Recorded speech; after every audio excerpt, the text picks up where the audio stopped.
Revolution Radio proudly presents, live from the heart of the Blue Ridge, Roanoke, Virginia. It's the Just Bernard Show with host Bernard Alvarez. Join Bernard as he shares topics that reveal the real matrix and empower your human experience, including world liberty, the esoteric, suppressed technologies, spiritual ascension, and human consciousness.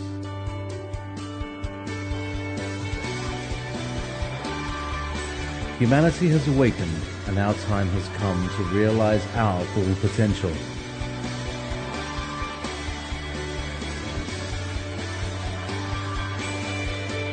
And now, live from the Star City,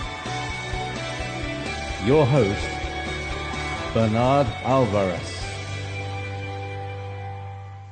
Today we are going to be dealing with solutions and how we can dedicate our lives to creating change. Now, when I say dedicate our lives to creating change, I don't necessarily mean that everyone has to drop everything and just focus on creating change. I happen to be one of the few lucky ones that were able to step away from my life and make a conscious decision to become work in service to humanity, strictly in service to humanity, to share information and whatnot. But it is a struggle financially. It is a struggle in many different ways, especially if you have a family or a successful career that you may not be willing to walk away from. But what I'm going to be sharing today is how to dedicate ourselves to creating change on the planet through the different ways that we think, the way that we interact with each other, using what I like to call non-compliance techniques. And quite honestly, you know, I am one of these people, and I know this probably aggravates some people, but not many, that I believe that the change really must begin with you. All of this activism is wonderful. It's very important, but it does us no good unless we are living the activism. We have to be a walking, talking, and acting activist. It has to be a way of living for us. I used to always say, you know, you can't. You're not really practicing change unless you are literally practicing change. And that means changing the way you think, changing the way that you live, and et cetera, et cetera. Several years ago, when I did start the Global Illumination Council, we started with, and it wasn't even intended to be a part of the G.I.C, but the G.I.C seems to have evolved from a particular pledge that I wrote. Actually, it was a petition. I think it was back in 2006. If anybody remembers MySpace, I remember I was utilizing MySpace at this time, and I think it was like petition.com or petition.org or whatnot. And I had been going through what I call my second awakening. And what I mean by that is, you know, yeah, I had my spiritual awakening back in my early 20s, but I didn't really have my quote-unquote activist, truther, geopolitical awakening until the whole Ron Paul thing started back in, 2004 or 5 or whatever. And I just remember just getting that smack in the face of how much corruption there is on the planet, how much destruction there is on the planet, how much deception there is on the planet, how much that we are being constantly lulled into this compliant way for those that are choosing greed and power over people and nature and life, to continue to do what they're doing.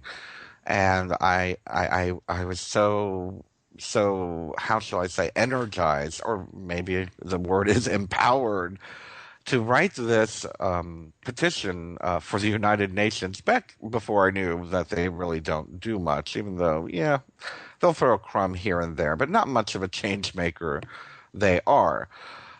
So this petition was written back, like I said, back in like 2006, toward the United Nations, and it was to create immediate change on the planet.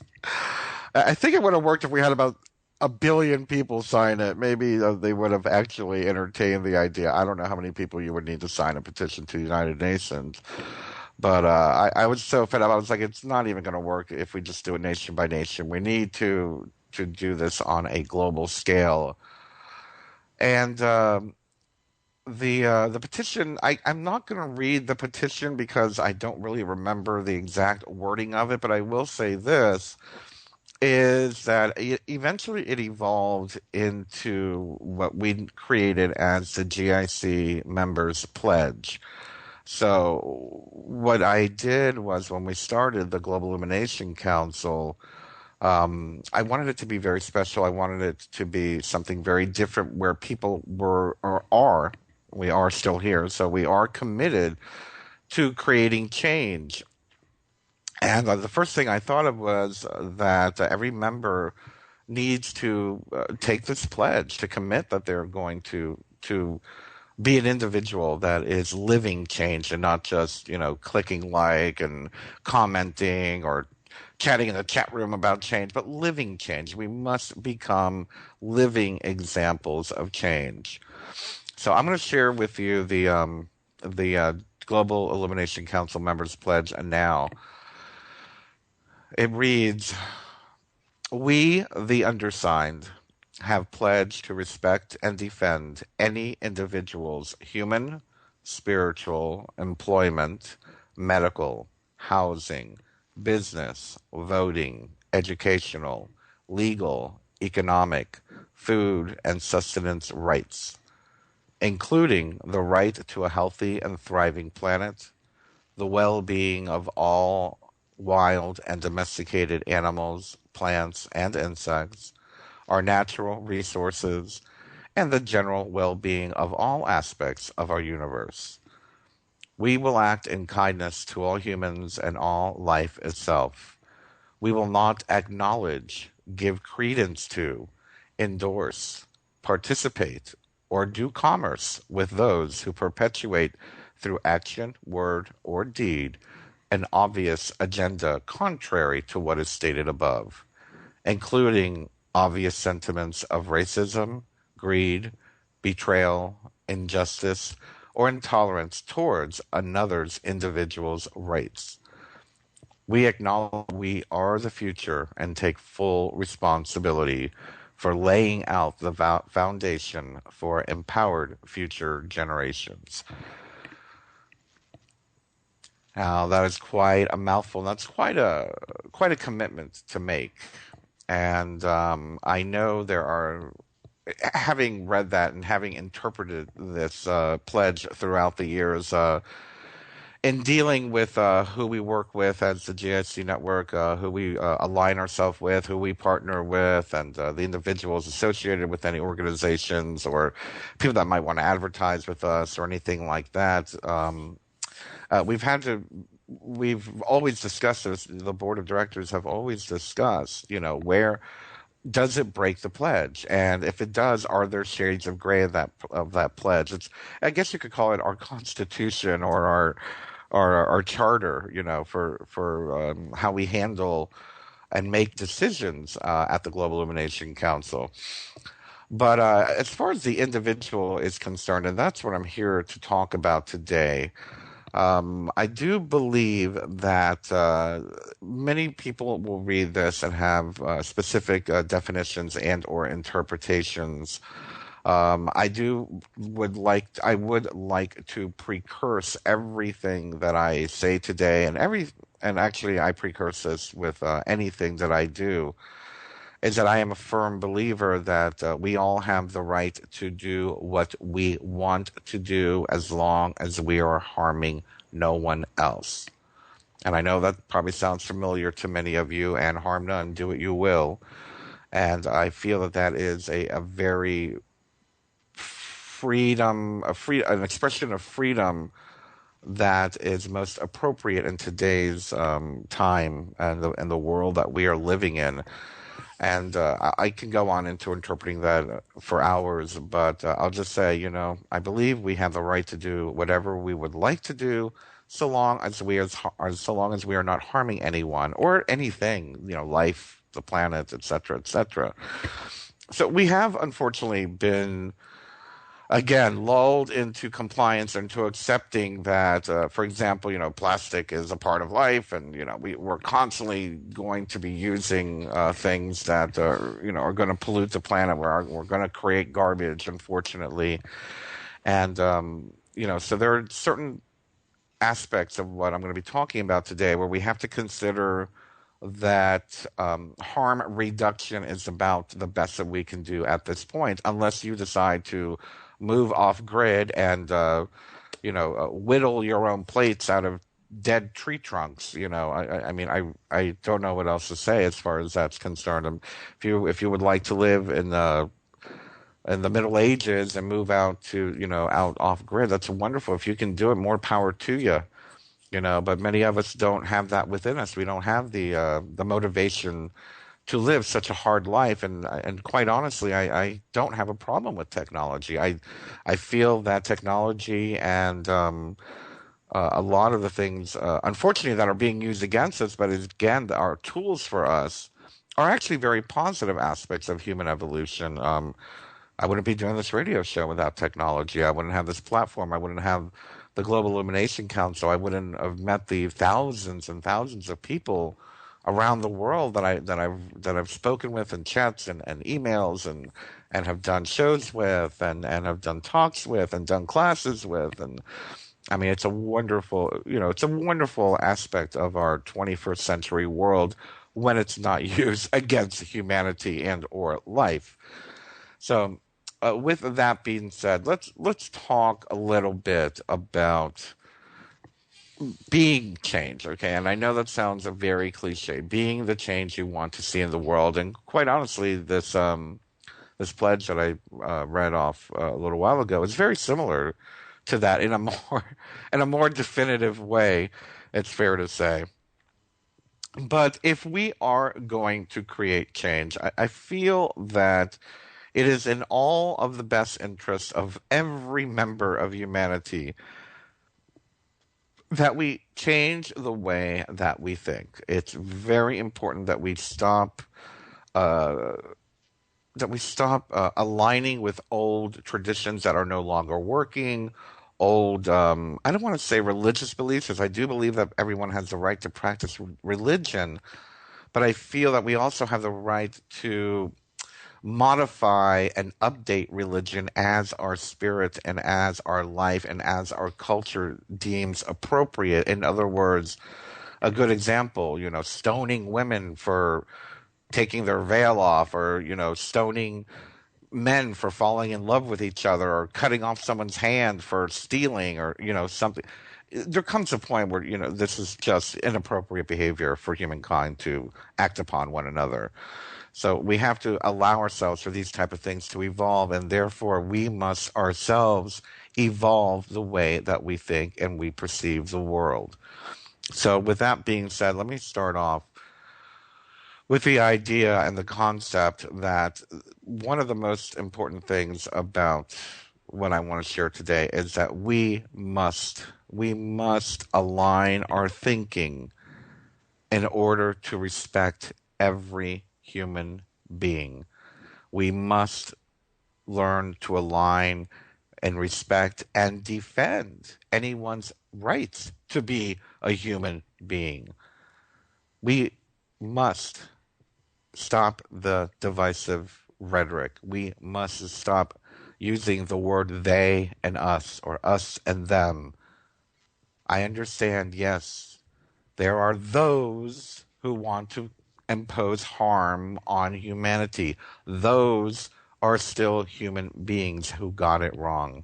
Those are still human beings that have not evolved or have awakened or have been enlightened to the true meaning of life. And we must set those examples. So this divisiveness of them and us, we have to stop that. We must stop this rhetoric of division, the rhetoric of left versus right, us versus them, black versus white, woman versus female, peace versus war. This anti behavior rhetoric has got to end eventually, and we must do it. And we will learn to do that on an individual level over time. But in the meantime, we must respect everyone's individual human rights. Humans, and let me take it beyond the activist world. Let's move it into a global scale. On a global scale, every human being has the right to exist. On a global scale, every human being has specific rights that are justifiably theirs. The right to breathe air, clean air. And we'll go more into that later. But we must first come to that place of understanding and believing and living and thinking in a way that every single individual on this planet has human rights. We cannot disregard human rights because we don't agree with someone. We cannot disregard human rights because that person may not live in the same moral standard as you do. We cannot disregard human rights because someone has a different color skin as you do, or speaks a different language than you do, or has a different outlook of the world than you do. We cannot take away any individual's right to be human and the rights that come along with that. It's a big step. It's a very big step to really, really embrace the idea that every single human being on the planet has these equal human rights. And a lot of people might say, well, that's very libertarian of you, Bernard. Well, it's not libertarian of me. It is a fact. It is a fact. We must grant and we must respect the fact that every human being on the planet has human rights. Now, to defend these human rights, there are many, many different aspects and different avenues that we can go into when it comes to defending human rights. What I would ask all of you that are listening, if we are going to defend the idea that every individual has human rights, we must defend it in conversation, in action. We must defend it in our economic spending. Boycotts are something that I will align with on occasion because of a specific group of people might be hurting another group of people, and because they are hurting that group of people's individual human rights, I will not give the other group of people my money. It's a great way in this day and age to really protest. Don't give them your money. It's a wonderful way of exercising your activism and exercising your economic muscle. People laugh at boycotting it. It's a very, very useful process and method for creating change on the planet. But not only that, again, going back to the individual, you as the individual, if you are overlooking your ability to defend human rights, then you're not doing your job. You are not being a change maker. You are not living in the path of moving this planet and moving humanity to a higher level of reasoning and a higher level of enlightenment and clarity and peace. We're living the old paradigm all over again. We keep doing the old things over and over again, and that does not create change. So if we are going to dedicate ourselves to creating change on the planet, not only must we open our minds to respect every single individual's human rights, we must also act in accordance to defend any individual's human rights.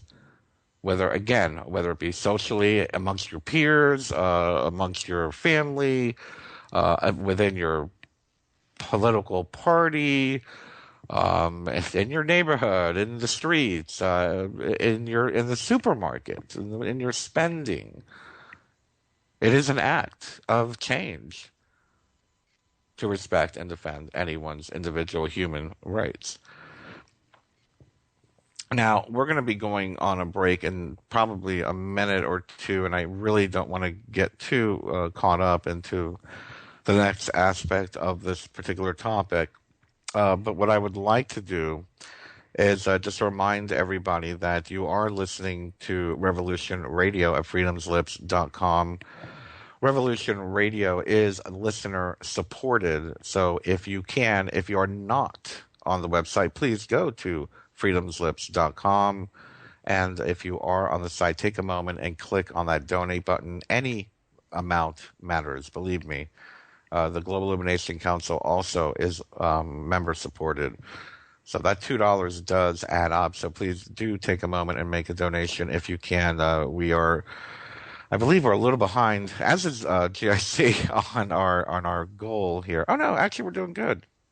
Oh, very good, wonderful. Well, please help us reach our goal. Our goal, I think we have $9 left to reach our goal here on Revolution Radio. That's fantastic. Who's going to put in that last $9? Anyway, of course, everything, will probably be carried over to the following month. So, by all means, please take a moment and do that. And if not, throughout the month. Remember, we are listener supported. And I wouldn't be here without your contributions to Revolution Radio. So thank you for doing that. In just a moment, when we return, we're going to be speaking about more of the aspects that we can do to create change, and we'll be right back. And now, back to your host, Bernard Alvarez.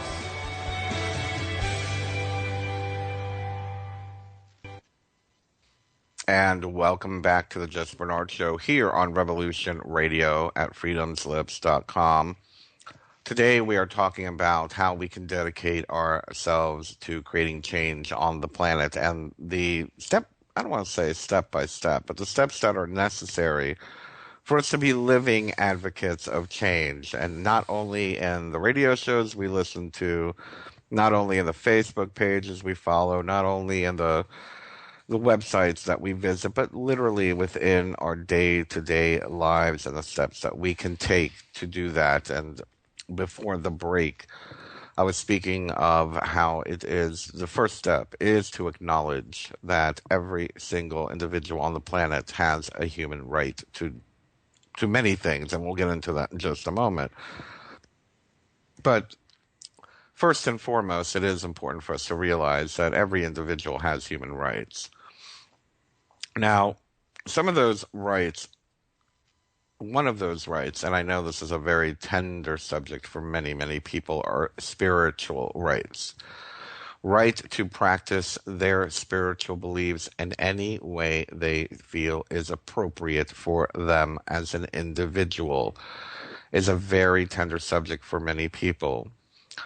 Many spiritual traditions incorporate dance, incorporate all types of strange rituals that might not be comfortable for certain people. But again, going back to what I said at the beginning of the program, we must take everything and live in the philosophy that everyone has the right to do as they will, as so long as they are not harming anyone or destroying the planet or polluting the water or, etc., having a respect for life. But if they're having a respect for life and they are not harming anyone, every single individual has the right to practice their spiritual beliefs as they see fit. If they want to worship Gaia naked in the woods and dance around to a bunch of hippies drumming around a fire, that's fine. If they want to put a rug down 5 times a day and look east and pray to Mecca, that's fine. If they want to believe that some guy in a fancy robe can pour wine in a glass and turn it into blood and then drink that so-called blood, that's fine. No one is being harmed in that practice. In these practices, people express their individuality. In these practices, people make their connection with their idea of what is spiritual to them. So we must respect and again defend anybody's spiritual rights, so long as they are harming no one. And let me take a moment here to define harm. I feel that a lot of people might be a little confused because it's a very gray term. Let me give you an example that was taught to me by one of my teachers, my spiritual teachers, a couple decades ago. And I was my jaw dropped when I heard this. That the biblical interpretation, what is the golden rule of do unto others as you would have others do unto you, is not the same as do what you will without harming anybody. And they gave me a very, very clear definition, well, a clear analogy of why the golden rule doesn't work. Let's say you're a pedophile. God forbid, let's say you're a pedophile or an individual is a pedophile.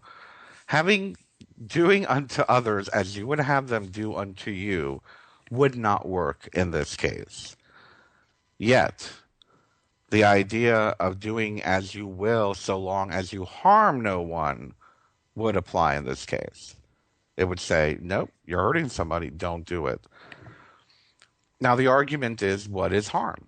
Who are we to say what is harm? Well, the harm would come from the individual themselves.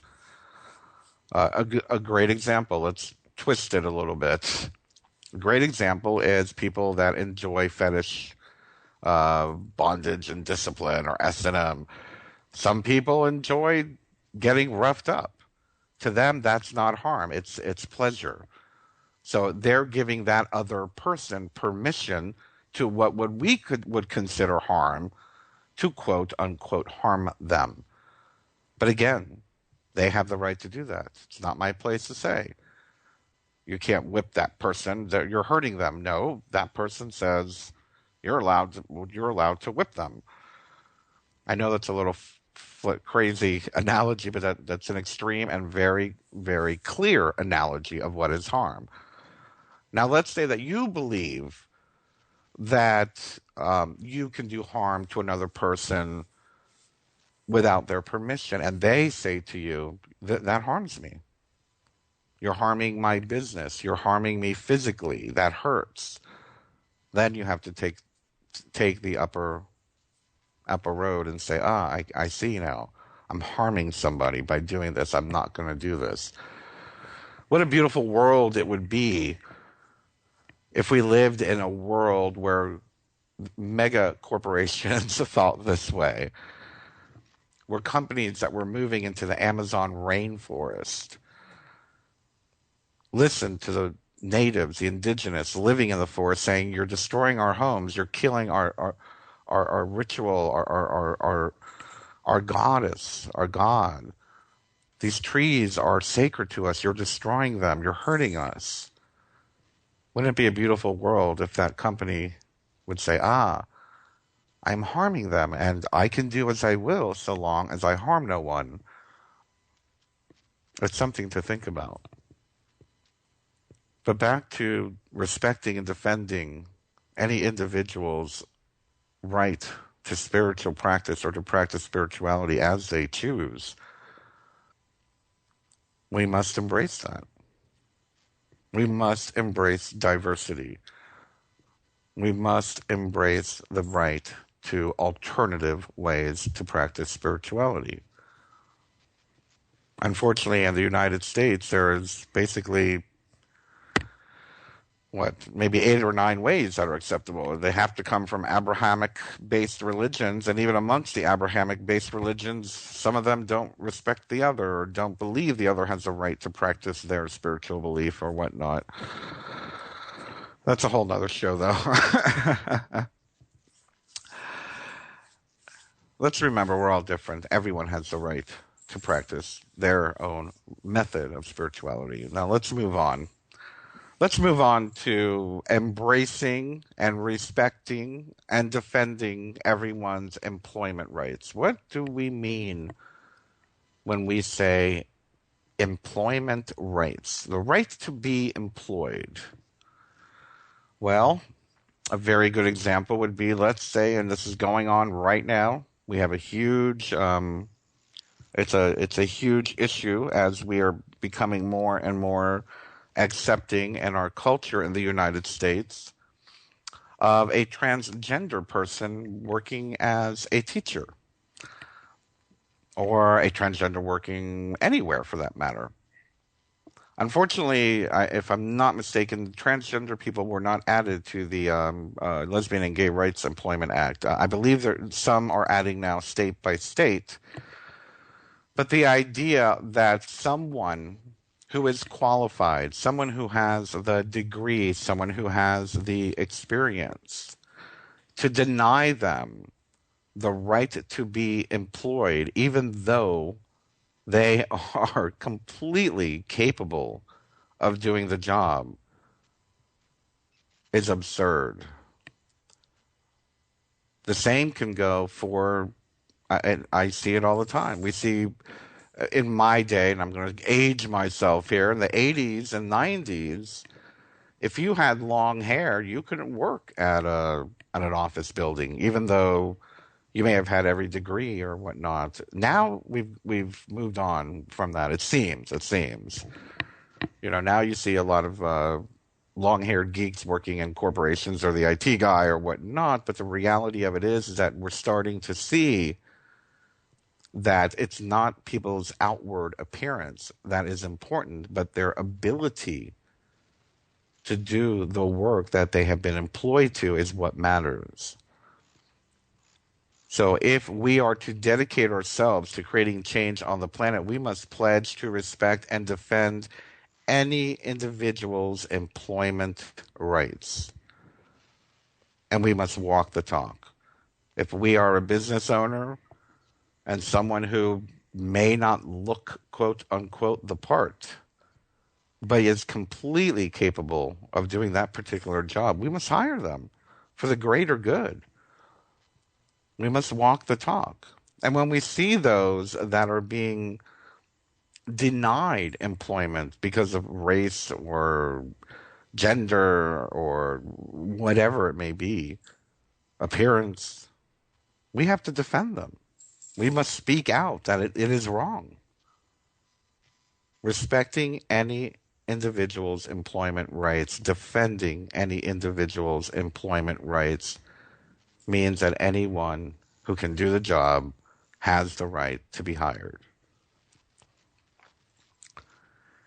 Let's move on to medical. What are medical rights? That's a really tricky one, and I could do a whole show on that particular topic, but let's just say that no matter what your beliefs are politically, I don't want to get political about this today.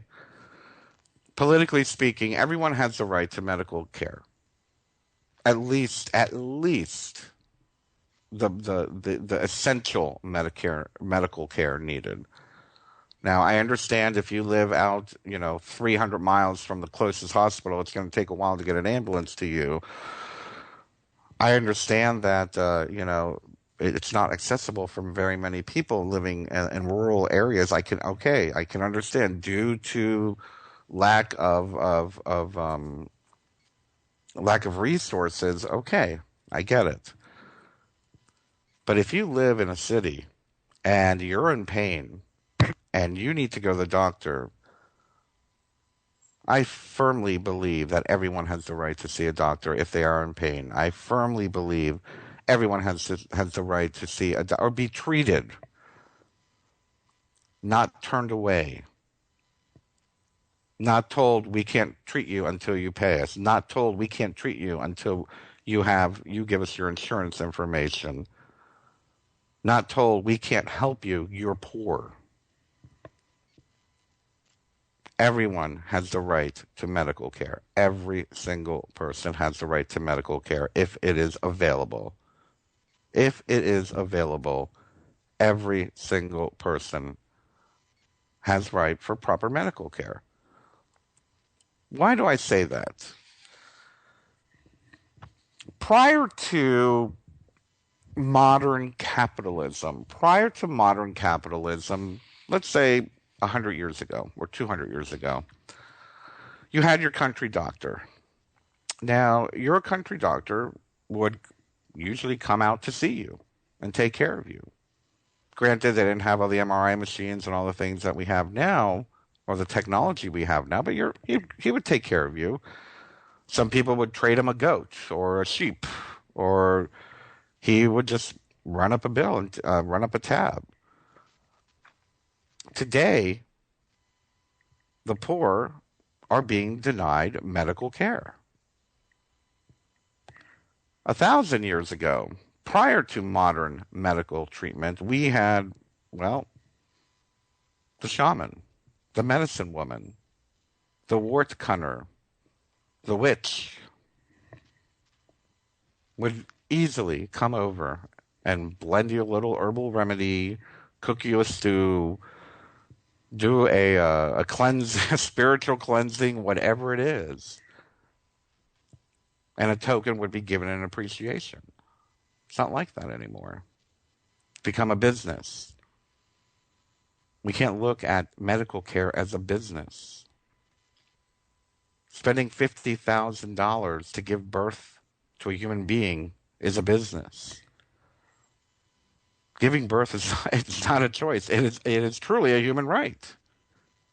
It is truly a human right for a woman to give birth. But yet, our modern system charges them literally an arm and a leg sometimes. So we have to change the way that we think. We must respect the fact. At least respect the fact people deserve proper medical care. Housing. Housing is another very touchy subject with many people. Everyone has the right, and actually several of these can probably fall into one category. Let's say housing would probably fall with economic rights, that everyone has the right to live in an adequate standard of living. And this is what frustrates me so much, especially when we're dealing with the homeless in the United States. 1,000 years ago, anybody could build a cabin anywhere, claim a piece of land, build a cabin in the woods or whatever, or build a tent or build a hut or whatnot. Now, homeless people build a home out of a dumpster, or build a home out of boxes, or build a home out of lost pieces of wood, and they're torn down. They can't even build a home for themselves. They don't even have the right to be anywhere now. Becoming homeless has now become illegal. You have no right to sleep on that park bench. You have no right to spend the night in a national forest without paying the fee and paying the camping fee. You have no right to a home. This is wrong. You know it. I know it. We see it all the time. We see it all the time. So therefore, I firmly believe it is important for all of us to respect and defend every individual's rights on this planet to adequate housing. Whether it be by their choice of building a pallet home in the woods, stringing together a couple clotheslines and throwing some blankets on top of it, whatever it is. People have the right to have a roof over their head and to put one up if there is not one available. We must defend them, and what I mean by defending them is to speak up when our friends make fun of homeless people or speak up against laws criminalizing the homeless. If we are to change and create change on the planet, we must take steps that might be seen as extreme. You're defending homeless people. You're saying they have the right to sleep under the bridge? Yes, they have a right to sleep under the bridge if they have nowhere else to go. We have a very scary situation here in Roanoke, Virginia, where we have several homeless shelters, and the largest one, and actually the busiest one.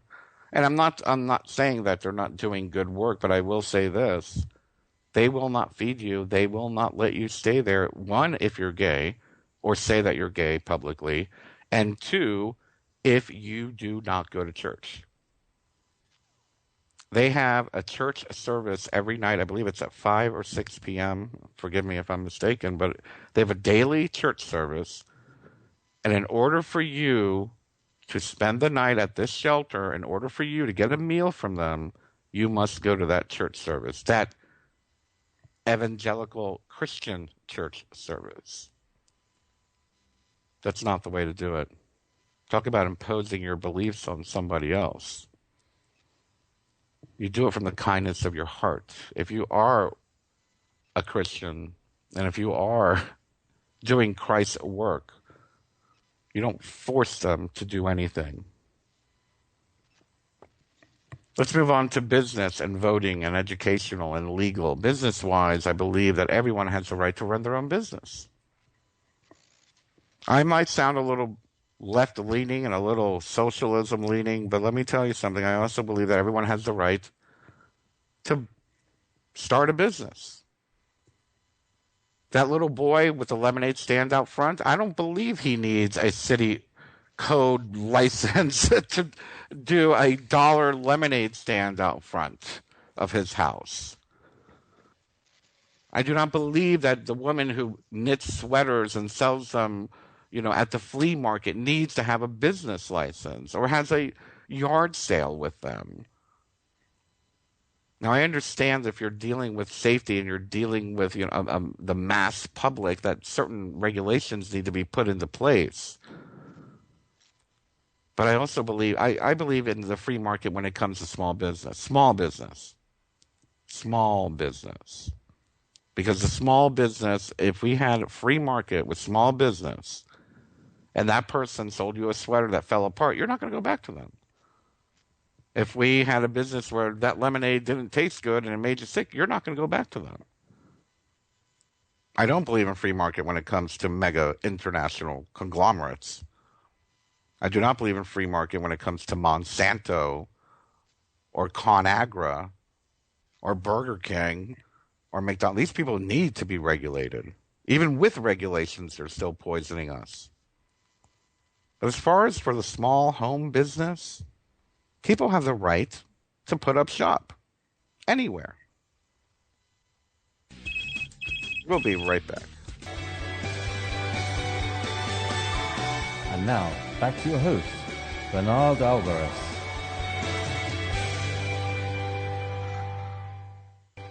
Welcome back to the Just Bernard Show here on Revolution Radio at freedomslips.com. Today we are talking about how you can dedicate your life to creating change on this planet. And I don't mean change for a dollar bill. I mean living the change. And prior to the break, we were talking about economic and business rights of individuals.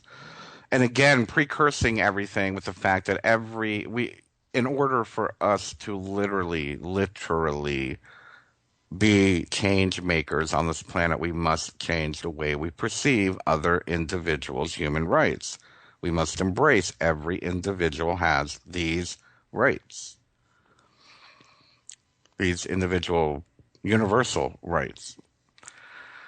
So, as we were talking about business rights, I wanted to go into one of the big issues that we're having around the world, actually, at this moment, voting rights. What is happening with our voting rights? I'm seeing more and more that, well, first of all, elections really, there are very few elections that can make a difference. But for the ones that can make a difference or that actually can create change, the idea of not letting people vote for this or that reason or making it inaccessible for them is very unacceptable, and we have to look at it as unacceptable. The idea, I read something and I learned something new about a month ago, and I just could not believe what was going on with this. The idea that, well, let me tell you the story real quick of what I learned. We all know about the prison industrial complex and how they're really making a ton of money, but little did I know that it was also the politicians that were making money. And I'm not saying that, kids for profit or anything like that, sending kids to jail for money or sending prisoners to jail for money. But the idea that, and this I did not know, and I'm wondering how many of our listeners knew this, that in the United States, if a rural area, let's say a rural area, meaning very minor population, a couple hundred people live in this city or town or township or village, whatever you want to call it. And a prison decides to plop a 5,000 bed, mega prison in their backyard and within the city limits or within the county limits, that these prisoners now count as population for that area. So therefore, the representative, whether it be state or federal representative for that region, now has more power. However, none of those people can vote. So the politicians benefit from having 5,000 people added to their roster as a constituency, which helps them, of course, with campaigning and other projects within that area to get funding. But none of those people can vote. Now, don't get me wrong. I understand that prisoners, do bad things or whatnot. And, maybe while a felon is in prison, maybe a violent felon should not have the ability to vote. But I firmly believe that most nonviolent felons, even while they are serving, have a right to vote. Because doesn't it affect the way prison policy is created as well? That's just one aspect of voting rights. But everyone has the right to vote, and it should not be made difficult for anyone to be able to get to the polls or to have a difficult time getting in to vote. Right now, they just passed a law here in Virginia where now you have to show two forms of ID. I believe that's what it is, or a picture ID or something like that. Before, you only need to show your voter's registration card. And being that, only one person per voter registration card is allowed to vote, I don't see why they needed to have a picture ID. It's like I can't go around with my voter registration card from voter precinct to voter precinct to voting precinct and just keep voting or give my card to somebody else. You only get one vote. But again, they're just making it very difficult for everybody, and we must respect and defend everyone's right to vote. Again, every single individual, every single human has a right to vote, even if it doesn't create much change. But again, that would be a whole nother show. Educational rights. Do we have rights to education? A lot of people believe that the public school system should be abolished. I am one of these people that believe that public schools, while are horrible, while they are corrupt, is better than nothing at this point. I know I'm actually believing that universities should be made available to every single individual. Why do only wealthy people get to go to Ivy League colleges? Why do only wealthy people get to have the best education with the best philosophers, the best professors, the best classrooms, the best teachers? By saying that everyone is not equal, and by saying that only rich people have the right to a better education, we are condoning a system of inequality. We are condoning a system that you're better than me, I'm better than you.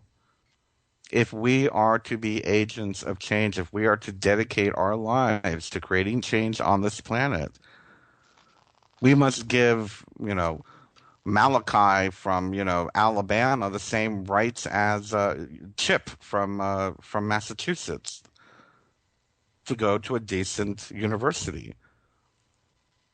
Anyway, education rights, legal rights. How many times have we heard the same old story?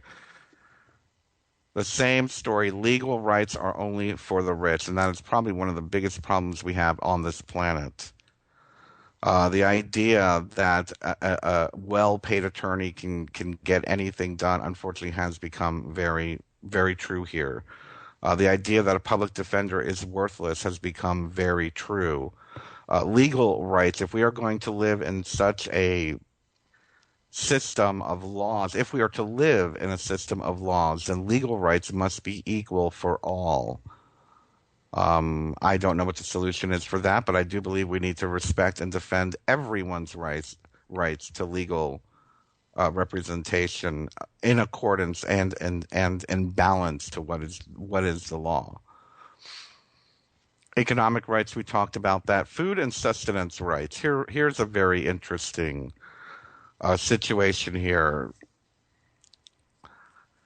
Do you believe you have the right to eat if you're hungry? Let me ask you that. Do you believe you have the right to eat if you're hungry? Do you believe that a mother has the right to feed her hungry children? Do you believe that everyone has the right to eat food?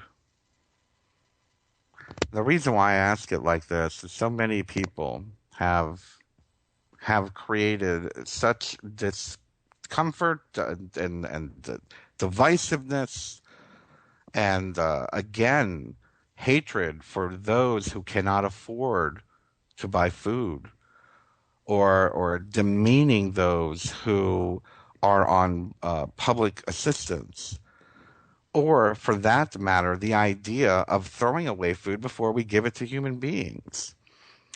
And I'll share a story with you about a young man that I knew when I was living in North Miami. He was, for lack of a better term, he was homeless. I mean, he basically was homeless. He was living in a storage trailer in the back of a neighbor's yard. Okay, this guy, unfortunately, I mean, I don't know what he did. I don't know if he was a drug addict or whatnot. Maybe he was a drug addict. But he was living in the store in a storage trailer, a little 6x5 or 10x5 storage trailer, and he was a regular in the neighborhood and whatnot. And I'd see him around, and I always saw him at the Krispy Kreme, Krispy Kreme donuts, and I'd always see him if I was in that area, and I always see him a little bit after dark, going through the dumpster at the Krispy Kreme. Lo and behold, every time he went to the dumpster at, let's say, 6:15, he would come out with about 5 dozen Krispy Kreme donuts in their boxes. And finally, I forgot what his name was, but you get to know the people in the area, and I forgot what his name is, but I called him by his name, and I was like, "Hey, are those donuts good?" He goes, "Yeah, man." He goes, "They throw them out every day at 6:15." He goes, "Whatever they haven't sold from this particular batch before they start the next batch, they throw everything out. Just throw it in the dumpster." I was like, "You've got it." He's like, "Yeah, I give them to all my friends and this and that. And, they have their little Krispy Kreme sugar rush party behind the alley or whatever."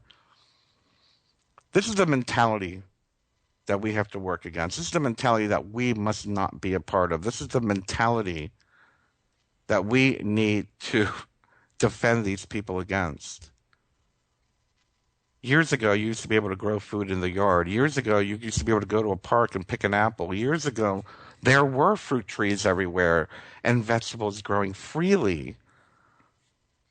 Now, the food has been corporatized and can only be given out at a grocery store or by the government through food assistance. Many of us are building our own gardens, yes. Many of us are learning the economy of being self-sufficient because of the need for it. Sadly, we have come to that place. But we do, and we must, If the food is available, we must make sure that everyone has the access to it. Absolutely. If anything, I would probably suggest that many of these restaurants, many of these bakeries, many of these Krispy Kremes of the world, maybe we should make a law. 10 p.m., whatever you're not selling, put it out front, let everybody at it. You know, maybe we need to do something like that. But again, it's the way that we think. Do we believe that people have the right to food and sustenance? Triva, I can hear you wiggling back there. You want to say something? Yes, yes, everybody has the right to pick a spot of land, build a house, and plant a garden. Yeah. But that's impossible these days. You can't even do that even out in the middle of nowhere, like thousands of miles from nowhere, because chances are it's a piece of land owned by the Queen of England or something, or the United States Government, yeah. government. And I'm fortunate enough to work in one of those restaurants. Is the only large amount of stuff that we do have to get rid of is bread, and we don't really throw it out. We call our Winnipeg Harvest and says, "Hey, we got a large amount of bread."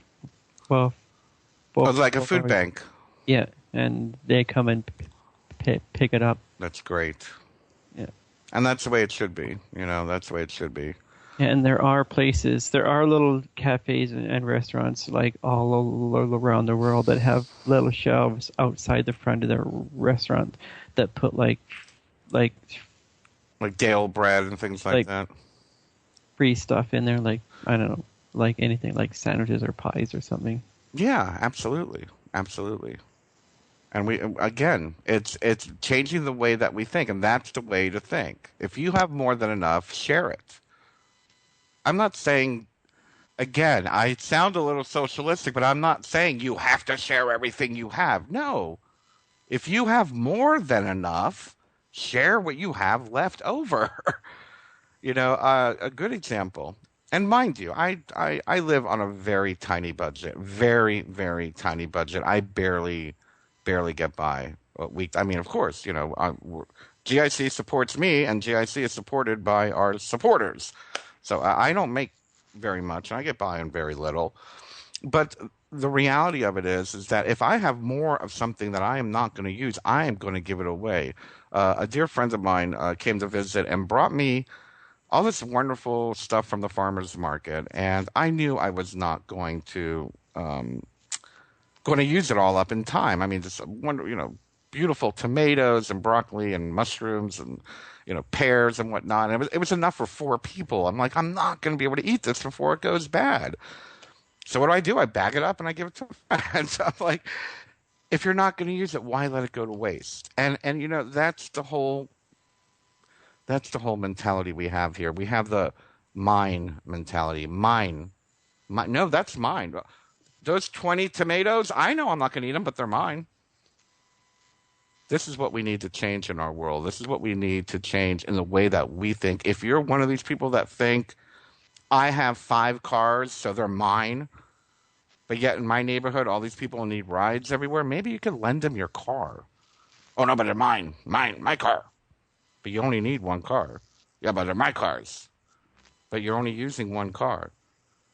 Share it. Share a ride. Let your neighbors carpool with it. Something. Mine. Yeah, I understand personal space. I understand personal attachments. I understand the idea of having even a personal connection to something because it means something to you. But when you have more than enough, that's what got us into this mess in the first place. Hoarding goods, hoarding food, hoarding money, hoarding property. Do we want to be like the hoarders, like the Queen of England, like the federal government of the United States, like Goldman and Sachs and the Rothschilds who hoard money, hoard resources? Let's not act the same as what got us here. Remember that saying, if you keep doing the same thing over and over again, expecting a different result, you're insane. We have to stop the hoarding. If you don't need it, you're not using it, either share it, lend it, or give it away. And we have to start doing this on an individual level. And if anything, begin to respect everyone's right to these things that are being hoarded. Food, land, homes. What's that meme that keeps going around? We have 20 million homeless and 50 million empty homes, you know? It's like, really? Where is the common sense in this? Where is the common sense? We must defend, we must respect, we must stand up, and we must be the agents of change and say something. Now, let's talk about the right to a healthy and thriving planet. Don't you believe you have the right to a healthy and thriving planet? Don't you believe you have the right to go walking through the woods and stick your canteen in the river and drink clean water? Don't you think you have the right to step outside and breathe clean air? Don't you believe you have the right to have a planet that is abundant, thriving with life? Don't you believe you have a right to allow the species to roam freely, wild and domesticated, to thrive in their environments, whether it's domesticated or wild? We must respect and we must defend our right to live on a healthy and thriving planet. No matter how much you've been brainwashed by corporate media, no matter how much you've been brainwashed by, what is it, the climate change deniers, whatever. It doesn't matter whether it's climate change or not. We have the right to live in a planet where we can drink the water from the rivers, where we can eat the fruits of the trees without worrying about it being poisoned. We have a right to live on a planet where lions roam in Africa and monkeys run around the Amazon jungle. We have a right to live on a planet where the lungs of the planet, the Amazon itself, where the trees are thriving and giving us oxygen that we need to live. One of the things that I wrote about in my book, the Book of One, there was a epilogue, and that epilogue, it was a little harsh. It was a little dark, but in the epilogue, I got this information, quote unquote, download, that, they control the food, they control the land, they control the water. Next, they're going to try to control the air. And until we believe that we have the right to water, that we have the right to air, everything is going to be commodified and turned into a profit-making commodity. We must know, and we must respect the air. We must know, and we must respect the water. We must know, and we must respect the land, and we must defend it. We must defend our clean air. We must defend our clean waterways. Next week we're going to be having Michael J. Murphy, the creator and producer of What in the World and Why in the World Are They Spraying? We're going to do a little 1-hour show on geoengineering around the planet. And I can't say I'm much of a conspiracy dude anymore, but there's one thing I will say. When I was a kid, we didn't have any of those white lines spraying across the sky.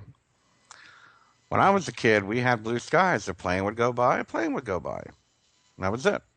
Never saw that. Once in a while, we saw the skywriter. Remember the guy would write, like, I love you, Mary, or something in the sky, or do little hearts or something like that. Yeah, skywriter.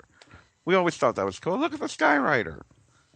I haven't seen a skywriter in years, and if I did, I wouldn't be able to see it from all the lines in the sky. I'm not a conspiracy theorist, but I will say this. They're spraying something up there. And until I know what it is, I am going to defend against that. I don't want them polluting my air. I don't care if it's an additive that they've put into the jet fuel. I've heard that that definition before. Oh, they put an additive. They've changed the jet fuel. Well, why is it lingering? That's not a good thing, and that means that it's going to be rained down on us. I don't want that rained down on me or my family or my pets or my garden, or I don't want to breathe it in if it's that thick. So whether you believe in chemtrails or not, whether you believe they're harmful or not, it's pollution. Even if it's just plain old pollution, we have the right not to have it. We have a right to clean air. And we have a right to tell them to stop polluting our skies, even if that's all it is. But we must respect our sky. We must defend ourselves and defend our right to clean air, defend our right to clean water, and defend our right to a healthy and thriving planet. Lately, we talk about the bees. The bees are disappearing. The bees are gone. You know, they're killing the bees. They're killing the bees. We believe we have the right to respect and defend plants and insects. I believe that I have the right to respect and defend plants and insects. I may not like insects. I don't want to hang out with them. I don't like them crawling on me. I don't like them biting me or stinging me. Actually, they have their home. I have my home. I don't need to go to their home. But we have ecocultures, and people don't seem to understand that without certain insects, other animals may overwhelm the ecosystem. Not to mention the idea that bees are pollinators. Bees pollinate the food that we eat. But yet, our companies, our corporations, the people who say they care about us and care about our families, the people we give our money to every single day, are killing the very things that create life itself on this planet. It has been proven time and time and time again, studies after study after study.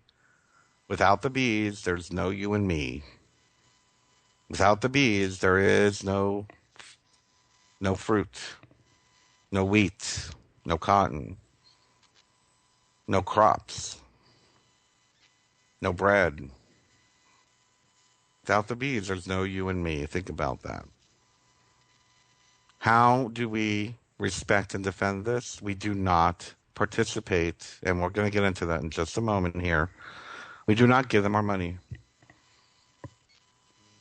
I don't mean the bees. I mean the people that are killing the bees, like Monsanto and the companies that use Monsanto products. Our natural resources and general well-being of all aspects of our universe, it extends out even further. It extends out even further. Have you heard about space junk? Do you know what space junk is? Do you know that we're polluting the orbit of the planet, the atmosphere, the upper atmosphere of the planet Earth, by the United States and China and USSR and UK, well, whatever it is now, Russia, whatever they're calling it today. Yeah, we're polluting the universe already. What were you going to say, Treva? I've seen pictures of the it was a picture of the Earth from space, and it was an estimated amount of space junk that's orbiting, and it looked horrible. It's like you couldn't even like see that much of the Earth because there's so much crap. Yeah. I mean, it's embarrassing. Can you imagine? Our neighbors around the universe must be looking and say, God, what are they, some kind of white trash throwing their garbage out like that? I mean, no offense, I don't like using that term, but Jesus. We're already polluting our atmosphere. We're already polluting the orbit of the planet.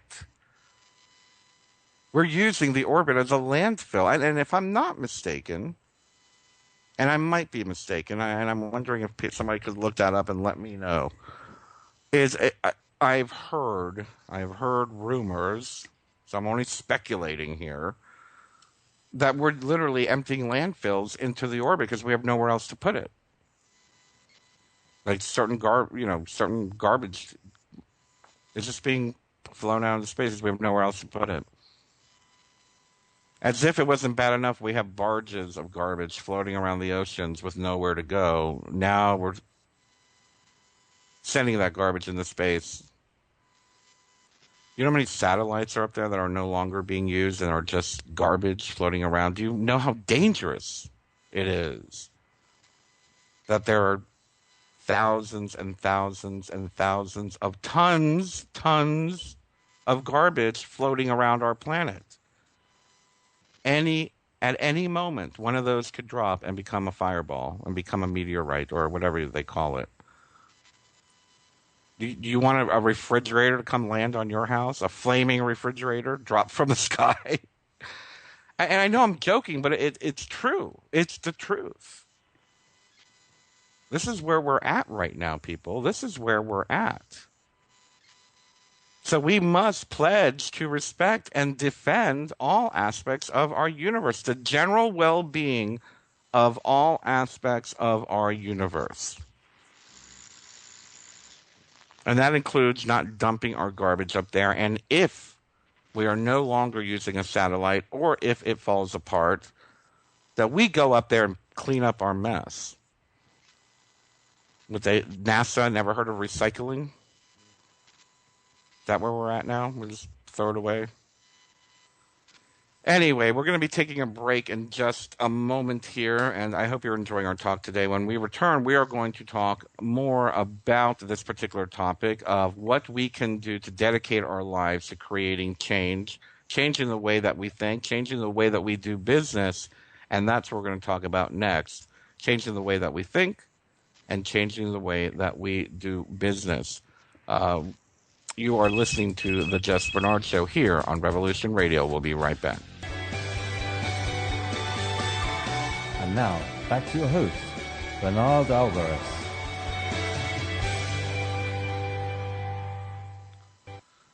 Welcome back to The Jess Bernard Show here on Revolution Radio. Today we are having a talk about creating the change and dedicating your life to creating change on the planet, the steps and the solutions that we can take to create this new, greater paradigm that is human-based, not profit-based, that is life-based, life-focused, humanity working as one human family. One of the actions that I see very, very clearly being done by those who are working against humanity is the act of ridicule. It is the act of defending this particular system that is broken. It is the act of being mean. What do I mean by that? Have you noticed, and I'm sure you see it all the time, in our current media, outrageous acts of, I don't want to say immoral, but inhuman, unkind behavior is now being celebrated. Probably starting back in the 80s with the reality shows or the talk shows like Jerry Springer, where outrageous, hateful behavior was celebrated and became very profitable for many of these show producers, to the movies like Mean Girls. And I know the Mean Girl thing has become very popular now again within our youth culture. But we also see it amongst the, how shall I say, the corporate elite, demeaning those who do not act in the same way that they do. People defending, I see it all the time. People defending the broken system. People defending and saying things like, well, without war, how would we get our oil?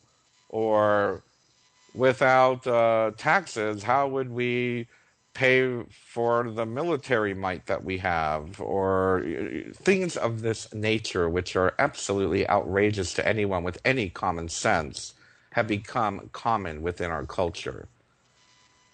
It's time that we now pledge to respect every individual and act in kindness to all people.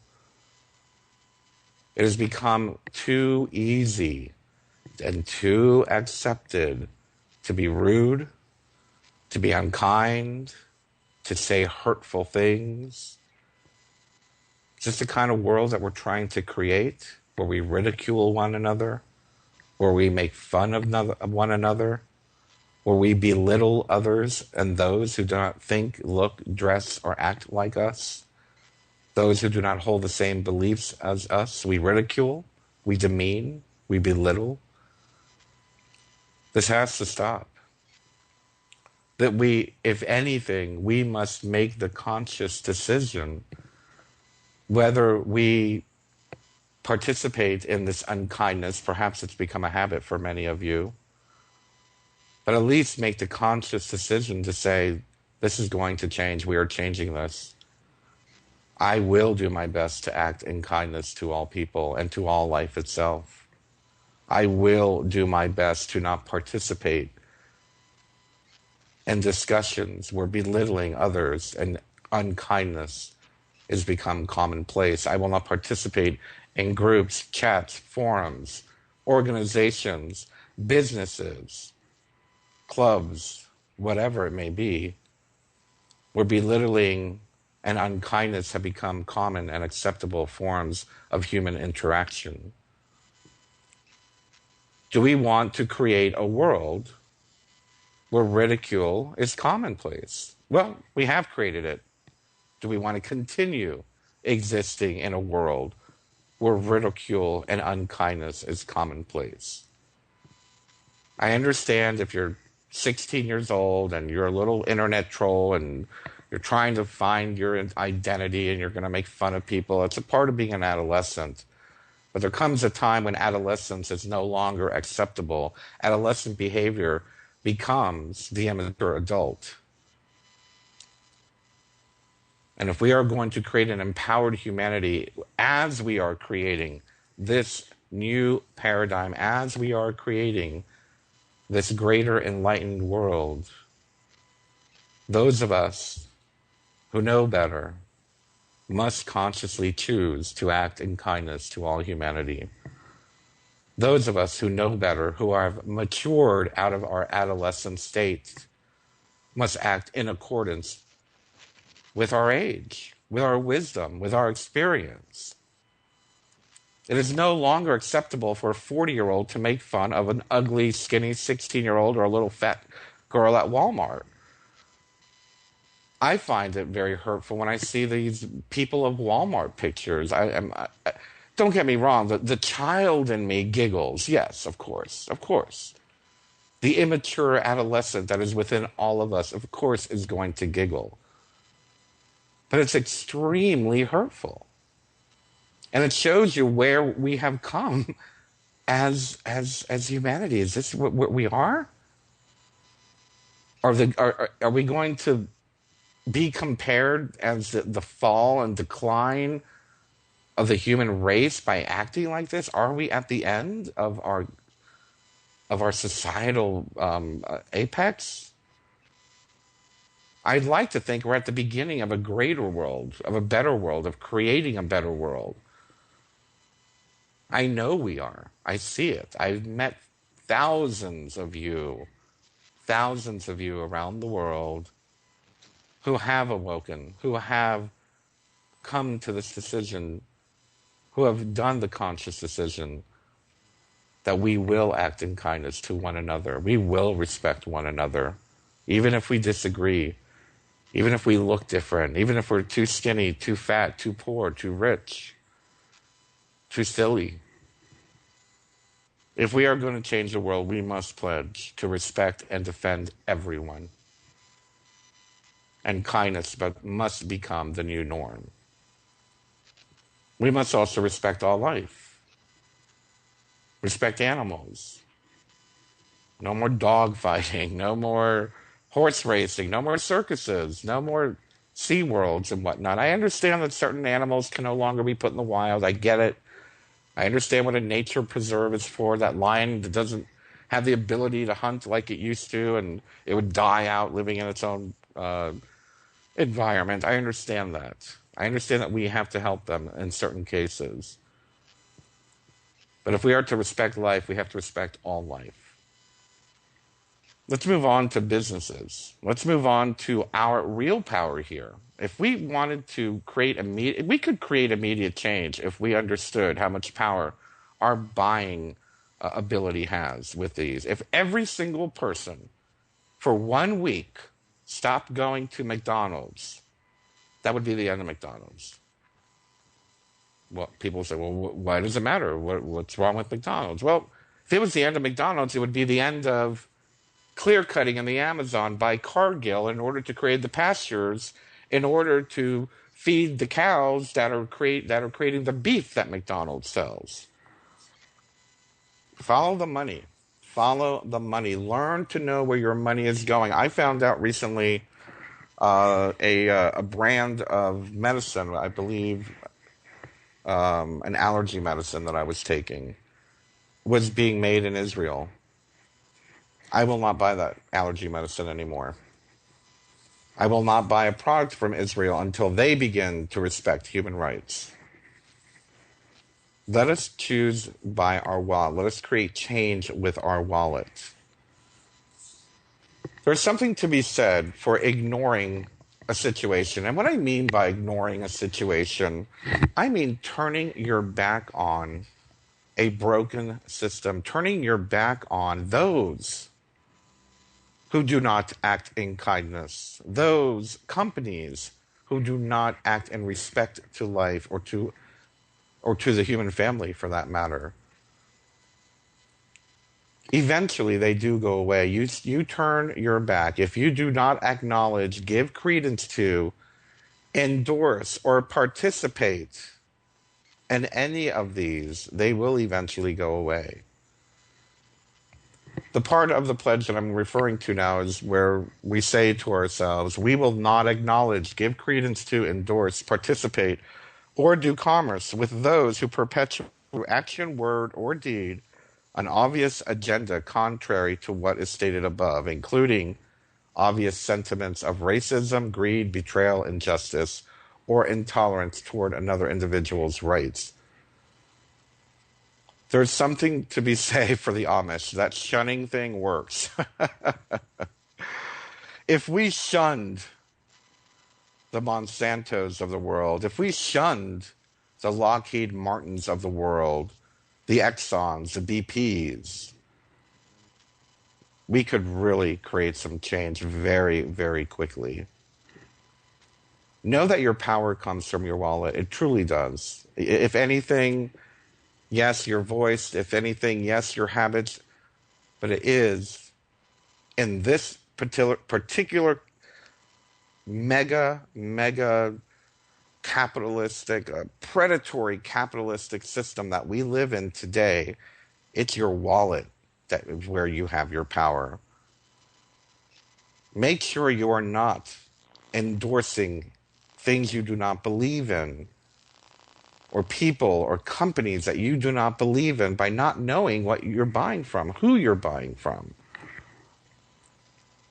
So many people are very surprised when they hear a specific company gives money to kill gay people in Uganda, or gives money to protect Arabs from rape charges, or gives money to protect BP from getting sued, or a particular politician who tries to finagle legal matters so companies like BP can't be sued for their indiscretions.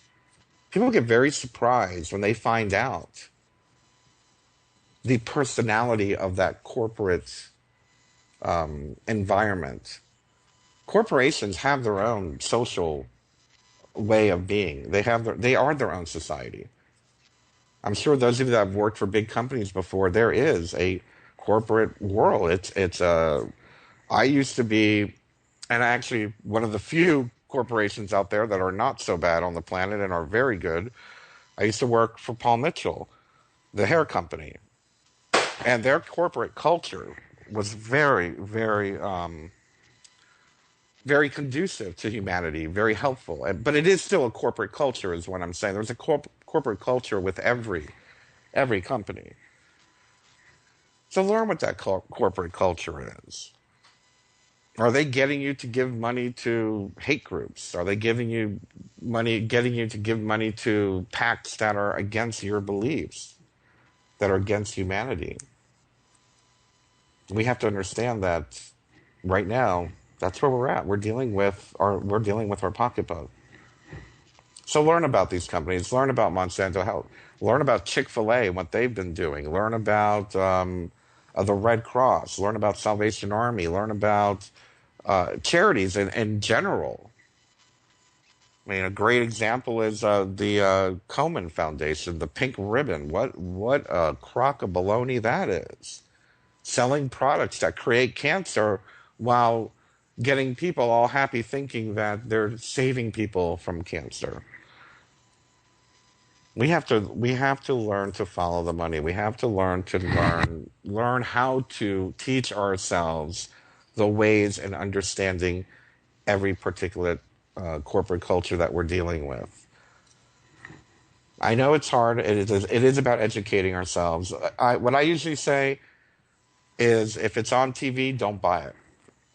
If there's a commercial for it, you probably don't want to buy it. A national commercial, I should say. If it's a small business, a local, that's the ones you want to buy. You want to deal with your local businesses. You want to buy from your local car dealer. You want to buy from your local farmer's market. You want to buy from your local clothing outlet or something to that effect. You want to buy from the small businesses, because the larger businesses are the ones that are creating all the damage. It is the large business that has basically raped our planet, has paid billions and billions and billions in advertising in order to program our minds into believing that this is acceptable. How many of you sing commercials without even knowing why you're singing a particular commercial? How many of you only buy a specific brand because that's the brand that you only feel is the right one for you? If you think advertising doesn't work, you'd be surprised. They pay billions and billions of dollars to study human reaction to every single word and image that is being put before you and every sound that you are hearing. As a child of the 80s, I'm now hearing all these old 80s songs, and I think it was about 5 or 6 years ago, maybe longer, that I believe it was Ford trucks were using Ozzy Osbourne Crazy Train. And I'm like, are you kidding me? Really? You put Ozzy Osbourne Crazy Train on a commercial? I mean, we all know Sharon Osbourne's a sellout, but the reality of it is it made me want to buy the truck. That's how they get you. So we need to ask ourselves, are they manipulating us? And those that do manipulate us, we don't want anything to do with them, which is why I endorse not buying anything that has a commercial. A national brand that has a commercial, or an international brand that has a commercial, because they are the ones that are spending the billions of dollars in order to learn methods to control us, to manipulate us, to brainwash us, to get us to become brand loyal. I mean, how many of these, all of a sudden, here's a great example, all of a sudden, everything's about Greek yogurt. You notice that? Greek yogurt is in everything. It's everywhere. That's the new little ingredient. A couple of years ago, it was pomegranate was everywhere. Pomegranate this and pomegranate that. That was created in an office building. It wasn't that pomegranate's better for you or that Greek yogurt was better for you. They wanted to create a new brand awareness and create a new brand loyalty. So think about that. Remember, you must, if we are going to change this planet, if we are going to dedicate ourselves to being the agents of change, we must learn to change the way that we think. We must learn to change our consciousness. And yes, it does help listening to programs like this to learn a little bit, but you will have to take the effort to go out and research. Research your favorite brand. What I do, here, let me share with you what I've done. There are many I have nostalgic brands that I like. I can't think of anyone off the top of my head, but let's say, I don't know, Aunt Jemima. I'll just make something up. Let's just say I'm like, oh, but I love Aunt Jemima pancakes. I don't eat them, but I'm just making it up here. What I do to find out and learn more about a specific company is I will do Aunt Jemima company corruption. I'll Google Aunt Jemima company corruption. Or I'll Google Aunt Jemima parent company. Find out who the parent company is and write down, I don't know, ConAgra corruption. Learn how to search. Learn how to become a good researcher. Learn how to Google. And learn how to do the right type of searches so you can understand the personality of the brands that you're working with here. So many people had no idea that Nestle, Nestle, I mean, when I was a kid, I loved Nestle Quick and Nestle Crunch Bar and all of these Nestle brands. And who'd have thought, 20, 30 years later that Nestle would be a bad word in my home? I will not pick up anything Nestle. I will not even drink Nestle Pure Life water, especially because of what's going on with the water. In case you don't know, Nestle is buying up water tables around the world and selling it back to us, stealing water right out from under Indian reservations. So we have to understand that this is going on. And again, and this will probably be the last thing I'll have time to say here. Never believe a big corporation is looking out for you. It is common for the corporation, within the corporation, it is integral for the corporation to continue growing its profit, not being satisfied with $1 billion a year, but growing it to make it $2 billion the next year and $5 billion the next year. They have no interest in saving the earth. They have no interest in making you healthier. They have no interest in looking out for the people. There is only one thing they care about, and that is profit. So learn to look for compassionate capitalism businesses. Learn to find compassion capitalism businesses. Those are usually small businesses. Learn to work with them. It might cost you an extra buck or two, but you will definitely have made a difference by not giving your money to these international or national corporations that do not care a lick about you. You are a consumer. You're not even a customer anymore. You're a consumer. So with that being said, let me remind everybody that next week we will have Michael J. Murphy, the producer and writer of the Why and What on the World Are They Spraying movies. He is a chemtrail activist and documentarian. He'll be joining us for the first hour next week. And please remember that later on today, in just over an hour, I will be doing a live video broadcast with none other than Inelia Benz herself. And you can find me in an hour at thegic.org. Thank you for listening to the Just Bernard Show here on Revolution Radio. We'll see you next week. There is no denying the world is awakening. We see it in the global uprisings and demonstrations of the people around the planet and the new way of thinking and living that is arising naturally within each one of us and our communities. I have been a major player in this global shift and movement for over 20 years and have helped tens of thousands of people around the world change their lives and find their voice in order to help create the paradigm change we so desperately need. Join me here at Revolution Radio on the Just Bernard Show every Tuesday at noon Eastern Time for 2 hours of powerful interviews and discussion with some of the most influential visionaries of consciousness, alternative media, and suppressed knowledge. We promise to reveal the real matrix and empower your human experience.